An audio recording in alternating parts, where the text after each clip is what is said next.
E nossa entrevista de hoje é sobre a proclamação da República e, para isso, recebemos no estúdio o professor do Instituto de História da UFO, Newton D'Angelo. Newton, seja muito bem-vindo ao Informativo.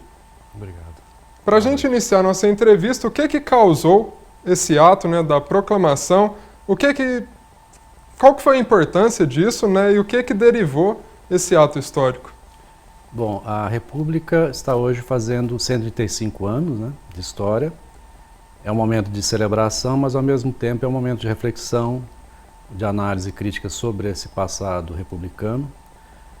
E ao mesmo tempo a necessidade de levantamento de mais informações, mais pesquisas, que mostrem novas narrativas sobre o acontecido.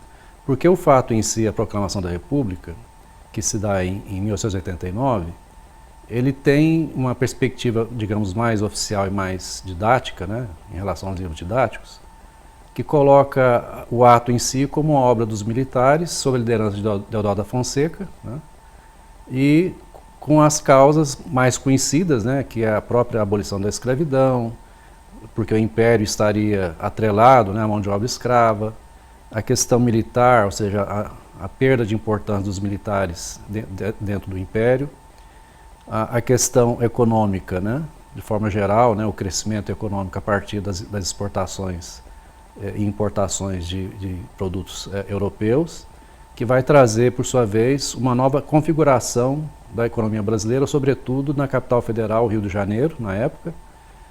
Mas, ao mesmo tempo, a gente tem que lembrar que a proclamação em si, ela tem que ser entendida de forma muito mais ampla, porque, embora não tenha havido uma participação popular mais direta, há inclusive uma frase de um jornalista da época, Aristides Lobo, o povo assistiu aquilo bestializado, dá uma impressão que a população, de forma geral, não tivesse nenhum tipo de interesse ou participação e teria assistido aquilo de forma assustada, como se não soubesse o que estava acontecendo. Mas, na verdade, estava acontecendo muita coisa que seria a própria saída do imperador do trono, a sua expulsão do país para a Europa e a tomada do poder pelos militares, inicialmente com Deodoro da Fonseca. Mas há uma perspectiva que está sendo, inclusive, levantada em novas pesquisas, de que, embora não tenha havido essa participação direta da população, é fundamental que a gente leia a proclamação de outra forma e restabeleça essa participação popular. Porque você tem uma população brasileira formada majoritariamente por iletrados, sem acesso à escrita e à leitura, mais de 80% da população. E aqueles que sabiam ler e escrever, você tem uma circulação de jornais e revistas muito efêmera, muito pequena, circulando na capital federal e algumas cidades maiores do país. Então, a ideia da República, ela vai sendo gestada em ambientes que não são convencionais. Então, a crítica ao Império, ao Imperador, vai se dando no ambiente das ruas, na política republicana, na campanha abolicionista e na campanha republicana, que vai tomando o ambiente das ruas, com os chamados mítins, que são aqueles comícios relâmpago, com jornalistas fazendo discursos em praça pública, em teatros, subindo em palanques no meio da rua, para fazer a difusão desses ideais republicanos. Quais eram esses ideais? De democracia, de fim da monarquia, de organização de um Estado federativo, um Estado laico e que tivesse ao mesmo tempo essa percepção de que a coisa pública deveria ser realizada por meio da representação política eleitoral. Então você tem a instituição de eleições a partir da Constituição de 1891, e que vai, por sua vez, proporcionar essa consolidação da República, mas com bases muito, digamos assim, complexas, porque você tem ao mesmo tempo o fim da monarquia, do império, a ascensão de um sistema, um regime republicano aparentemente mais democrático, quando na realidade você tem a permanência de antigas estruturas de domínio da terra, do latifúndio, dos grandes proprietários de terra, e o domínio da política por setores mais endinheirados, pelas elites endinheiradas do país. Então isso não vai ser alterado, muito pelo contrário, a República vai inclusive produzir, digamos assim, novos elementos para que isso seja inclusive sustentado de forma mais efetiva, incluindo agora a participação dos militares no poder. Professor, o senhor tocou nesse âmbito da população e eu gostaria de te perguntar, por que a população hoje deve conhecer toda essa história, né, que o senhor muito bem apresentou, que está por trás desse feriado nacional? Na verdade, há um certo desconhecimento, né? As datas cívicas no Brasil, né, elas têm uma percepção assim, de reelaboração do passado para que ele sirva ao presente de forma geral, né? Então, muitas vezes as celebrações oficiais são muito mais realizadas para que o status quo seja percebido pela população e seja celebrado sem nenhuma preocupação crítica em relação ao passado. E é isso que, de forma geral, a educação precisa fazer, as escolas precisam trabalhar, né? As universidades precisam debruçar sobre isso, porque a gente tem hoje um momento de crise mesmo da democracia, mundialmente falando, né? E a República é um sistema que ainda garante determinados direitos, né? O direito à eleição, o direito à representação partidária, representação política, e que estava sendo colocado em xeque no mundo inteiro, inclusive no Brasil, né? Em relação às eleições. Mas por que isso ocorre? Porque a população, de forma geral, ela é tratada, nessa visão oficial administrativa, como uma espécie de plateia que deveria assistir aos acontecimentos políticos, sem nenhuma participação direta, né?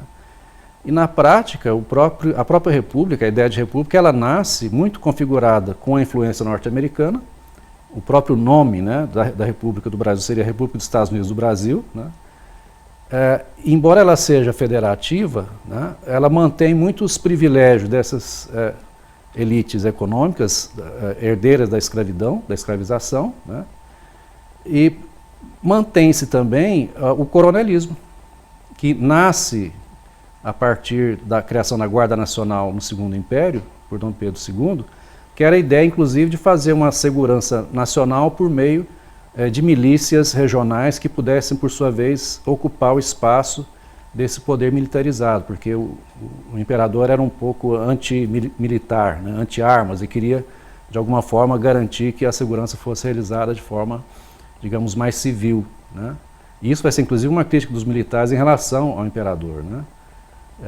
E por conta disso, com a assunção da República, esse sistema coronelista de poder ele vai se manter, ele não vai ser abolido, né? Ele só vai desaparecer lá em meados dos anos 1920, mas a sua estrutura de poder na relação de apadrinhamento, voto de cabresto, toda essa esfera de política administrativa e eleitoral que vai se instituir a partir da República, ela vai, por sua vez, proporcionar a manutenção no poder, né, de um sistema político que, na verdade, não incorpora a população brasileira. Ela é chamada apenas para participar em momentos eleitorais e depois a estrutura de poder funciona como espécie de salvaguarda desses privilégios e dessa exclusão social que permanece até hoje no ambiente republicano. Professor, pensando nesse contexto, como que o senhor trabalha esse tema dentro de sala de aula e qual dica você dá, né, aos professores, aos estudantes que nos assistem, para eles pesquisarem sobre o assunto, né, e trabalharem isso no dia a dia também para além do mês de novembro? É importante que haja políticas de formação continuada de professores nessas áreas, não só da proclamação da República, mas da herança que o Brasil atravessa até hoje da escravização. Haja visto os inúmeros casos, né, de descobertas de trabalhos análogos à escravidão, né? O fato de você ter estabelecido uma eliminação, entre aspas, né, da escravidão com a Lei Áurea, na verdade se constituiu como um gesto simbólico que colocava um fim formal à escravização, mas ao mesmo tempo inaugurava uma época em que o ex-escravo passa a viver numa sociedade excludente, racista, e por conta disso vai ser uma massa de pessoas, de sujeitos sociais que a partir da República vão ter dificuldade de se inserir no mercado de trabalho, no sentido de acesso à própria educação. E veja, a própria Constituição de 1991, ela é muito excludente, né?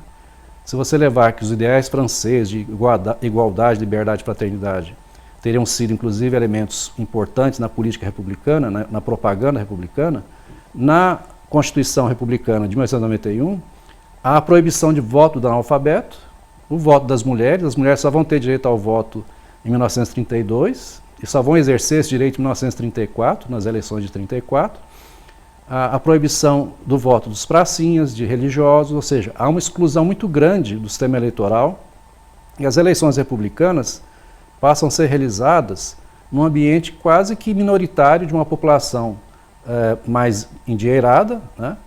E quando a população mais pobre chega a participar do processo eleitoral de uma forma atrelada a interesses coronelistas, a interesses de apadrinhamento, de trocas de favores, uma vez que o próprio voto era aberto, o voto não era secreto, né? Ou seja, essa ideia de renovação da política, né? De instituição de elementos democráticos, ela foi muito mais discursiva, muito mais de propaganda do que efetiva, haja vista o amplo processo de perseguição a determinadas camadas sociais, a própria repressão ao Arraial de Canudos, em 1897, né? A revolta da Chibata, as greves operárias de 1917, ou seja, você vai ter um regime administrativo político que, embora se propague como democrático, ele se estabelece com base na força e na tutela militar nos governos que são eleitos ano a ano, né? De lá para cá você tem ainda essa presença muito forte do setor militar como espécie de salvaguarda de uma suposta garantia, né, de segurança da ordem, daí o lema ordem e progresso, inclusive na bandeira nacional, né? Mas o que eu acho que fica faltando em termos de difusão de uma nova percepção sobre o que é a República é o direito à cidadania, que a gente tem que, de alguma forma, recuperar, defender, no sentido de ampliar o acesso à educação, ampliar o acesso à cultura, ampliar o acesso dessas populações segregadas e excluídas aos bens públicos, né? Aos equipamentos públicos, à saúde, à educação, para que a gente tenha, inclusive, meios de comunicação, digamos assim, adequados também a um regime democrático e republicano, em que haja uma comunicação pública também, né? Assim como você tem na Inglaterra, na Itália, a comunicação pública. Eu acho que a gente precisa ter também uma comunicação pública no Brasil, de tal forma que a população tenha alguma forma de controle sobre aquilo que é produzido em termos de programação televisiva, radiofônica, para que haja de fato uma participação maior da opinião pública e da construção de um ideal de cidadania com base nos ideais democráticos, porque só dessa forma o ideal democrático, né, a prática democrática, o regime democrático pode ser sustentado a partir de uma população que tenha clareza da importância que é a democracia. Professor, o senhor já falou um pouquinho do que a gente precisa avançar, né, enquanto regime republicano. A gente já está chegando ao final da nossa entrevista. Eu queria que o senhor falasse como a data, né, o 15 de novembro, é celebrado hoje no Brasil e, na sua opinião, como deveria ser. Qual recado o senhor deixa nesse sentido? A gente tem que lembrar que a República ela se estabeleceu a partir de disputas de poder entre militares e civis. Havia também intenções claras de posse do poder por uma camada política e civil. E o que eu acho que a gente tem que pensar é que a democracia republicana ela não é digamos assim, um dado pronto, natural, e que está garantido daqui para frente. A gente tem que lembrar que, assim como aconteceu com a derrota do fascismo na Europa, a gente tem, por exemplo, a República Italiana se estabelece a partir de 46, no século XX. Então, é uma república muito nova também. Mas o que eles fazem lá, diferente do Brasil, quando você tem essas datas comemorativas de alguns momentos que a gente considera cruciais? No caso da Itália, você tem a celebração anual da República e a participação popular é intensa, porque a população foi chamada, inclusive, a defender a República anualmente nessas celebrações, com as celebrações das memórias daqueles que lutaram contra o fascismo, pela democracia na Itália, o que representava a monarquia em termos de atraso, nesse sentido de, inclusive, de compartilhamento, né, de interesses com o próprio fascismo, né? Então foi muito importante que isso acontecesse na Itália para que a República seja garantida, apesar de você ter sistemas eleitorais que coloquem governos de direita ou de extrema direita no poder. Porque a questão central não é se você tem um governo de esquerda, de centro ou de direita no poder. O importante é que você tenha um Estado democrático de direito que seja celebrado anualmente e que a população tenha a clareza de que isso é importante para a própria vida dela. Isso não é uma coisa que pertence aos políticos, né, ao Congresso, ou ao presidente ou seus representantes. Porque até o próprio sistema de representação na República Brasileira é um sistema muito inadequado e que difere muito até de outras experiências que aparentemente foram copiadas, como os Estados Unidos, a própria modelo da França, né? Mas no caso brasileiro, você tem uma representação política em que os eleitores elegem os seus representantes e os representantes passam a representar interesses que são difusos, que são de empreiteiras, de madeireiros, de garimpeiros, e você não tem essa associação entre representação democrática, em que o cidadão, de alguma forma, dirige o bem público que é a República, né? Na prática, você tem uma inversão desses valores, ou seja, o sistema de poder representa o poder para a população, para o cidadão. E aí ele é chamado apenas a conversar sobre política em ano eleitoral, para alguns debates televisivos e radiofônicos, quando na verdade esse debate tinha que ser cotidiano, tinha que ser semanalmente, com debates, com entrevistas, com discussões de temas polêmicos, para que a população se sinta participante do processo democrático, que ela não seja apenas vista como o elemento do eleitor que vai participar do processo eleitoral, quando é chamado para isso em momentos eleitorais. Exatamente. Muito obrigado, professor, pela sua participação aqui no Informativo. Eu que agradeço. Até a próxima. Até a próxima.